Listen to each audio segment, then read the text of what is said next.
So there's some fluid in the eye here called the aqueous humor, and it's mostly made of water and just helps keep the eye's shape and helps with movement. And then here, right by this, is the blind spot. It's where the optic nerve, the cells in the optic nerve kind of come together, and then that's the blind spot. Then you have the choroid, which is like a layer between the retina and the sclera.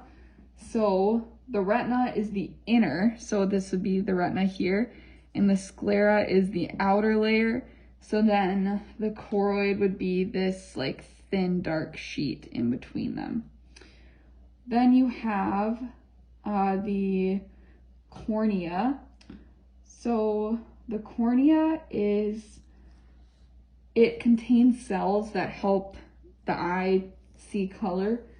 So the cornea, it's kind of confusing because it would be next to this. This is the iris, and then the pupil would be like, there should be two structures here, and then in between would be the pupil.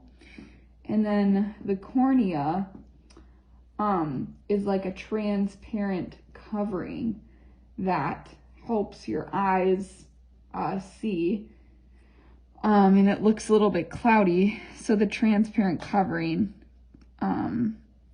would have been around this. And then we have, I pointed out the lens, which is this here. And then there's the hydroid fossa, which the hydroid fossa, it's behind the iris and the pupil.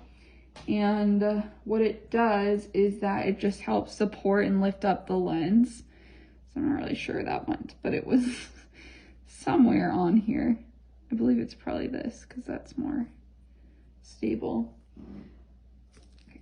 So the optic nerve is going to be found in between here. And the optic nerve is responsible for vision and sends signals to the eyes from the brain to help the eyes see. Then there's the tapetum lucidum. So where that is, it's inside the choroid layer. So if you open this up, this like dark tissue, it would be inside that. So it's a layer that would be like right here.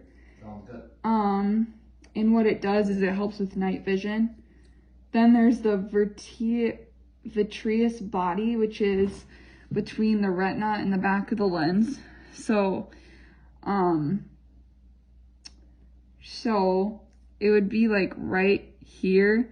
This is kind of out of place. So this would normally be tied up against here, and then there would be the vitreous body, and then in between that space would be the vitreous humor, which helps with shaping the eyeball and keeping it held together. And then finally, the zonula ciliaris, that would be like just above this, the lens, which is this. It would be right here. And what that does is that it helps to focus your vision. So when it stretches, it helps you to be able to see things and see shapes.